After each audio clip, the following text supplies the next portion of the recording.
Squeezing the pitch, football tactics explained by the football analyst. In modern football, controlling space is as important as controlling the ball. One of the most effective ways to dominate the spatial battle is by squeezing the pitch, a concept that allows a team to make the playing area as small as possible for the opposition. When executed well, it increases defensive security, improves pressing efficiency, and creates a platform for quick attacking transitions. This article explores what squeezing the pitch means, why teams use it, and how to implement it in both training and match play. What does squeezing the pitch mean? Squeezing the pitch refers to a team's ability to reduce the playable space for the opposition by pushing its defensive and midfield lines higher up the field while maintaining short distances between units. The goal is to deny opponents time and space to build attacks, forcing them into rushed decisions, low-quality passes, or long clearances. Instead of retreating and giving ground, the team compresses the field vertically, staying compact from back to front. The offside line moves closer to the halfway line,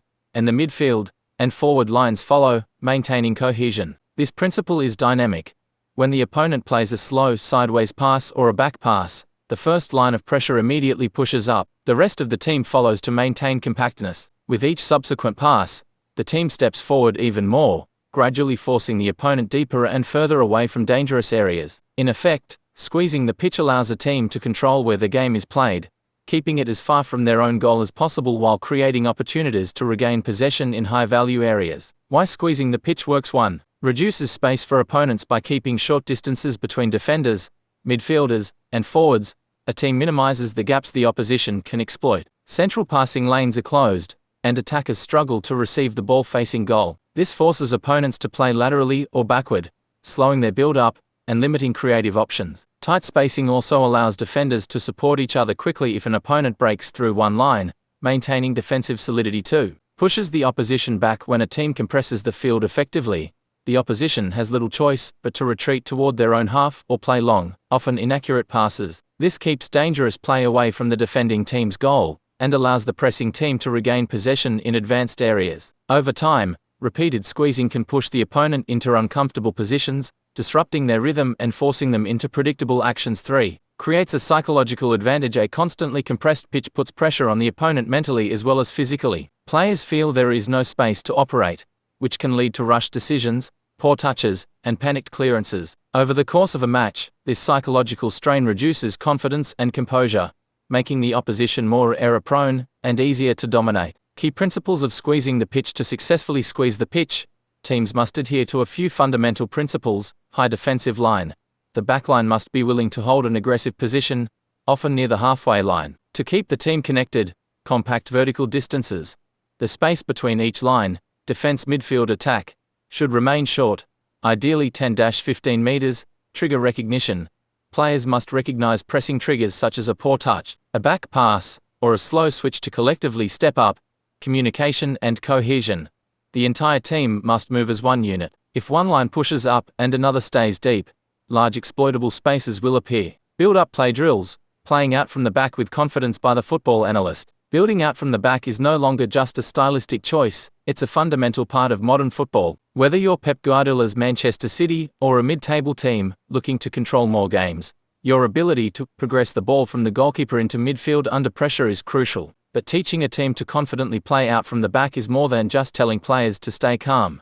It requires training patterns, creating decision-making situations, and drilling the principles until they become automatic. This article explores practical build-up play drills that help players develop composure, spacing, and communication when starting attacks from deep. Why build-up play matters. Playing out from the back allows teams to, control possession and dictate the tempo, attract pressure to create space higher up the pitch, progress with purpose instead of resorting to hopeful long balls, exploit numerical superiorities, e.g., GK plus 2 CBs versus 1 or 2 presses. However, without structured training, playing out can quickly turn into dangerous giveaways in front of goal. The right drills build confidence, teach players to scan, and help them recognize the right moments to pass, carry, or go long. Key principles before designing drills. Before jumping into the exercises, coaches must emphasize 3 key principles that make build-up play successful: spacing and support angles. Players must maintain width and depth, offering short and diagonal options to the ball carrier. Body orientation. Receiving players should open their hips to see both the ball and the next action. Decision speed. Every pass must have a purpose, whether to move the opponent, break a line, or create a better angle. Once these principles are clear, we can design drills that replicate game pressure and demand proper execution. Drill 1. Goalkeeper plus back 4 build-up pattern objective. Teach the goalkeeper and defenders to circulate the ball, find angles, and escape the first line of pressure. Setup: half-pitch cut off, goalkeeper, 2 centre-backs, 2 full-backs, 1 pivot midfielder, 4 opposition pressing players. Execution: 1 play begins with the goalkeeper to the back 4 spread out, full-backs high and wide, CB split to create, with 3 the pivot shows centrally, providing a vertical option. 4 the pressing team applies realistic pressure, forcing the defenders to move the ball. 5 the aim is to connect with the pivot or a fullback who can then play forward into a mini goal or target player in midfield. Coaching points: encourage calm, quick circulation. If one side is blocked, recycle through the GK and switch. Stress body positioning: defenders should be side on to play forward quickly. Add a rule that defenders must play forward within 6-8 seconds to simulate real match tempo. Drill 2. 7v5 build-up rondo objective. Create overload situations and decision-making opportunities to progress into midfield. Setup: 30 by 25 meters grid, divided into 3 vertical zones: defensive, midfield, attacking. 7 attackers, GK, 2 CBs, 2 fullbacks, 2 pivots, versus 5 presses, 1 target midfielder in the final zone. Execution: 1 play starts with the goalkeeper. 2 attackers must connect 4-6 passes in the defensive zone before breaking into the midfield zone. 3 once they reach the midfield zone, they attempt to find the attacking zone with a forward through ball. 4 if defenders win the ball, they counter-attack toward a small goal. Coaching points: reward diagonal passes into midfield, they break more lines and open better angles. Emphasize the third man principle.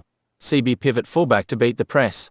Rotate players to give everyone experience in different roles.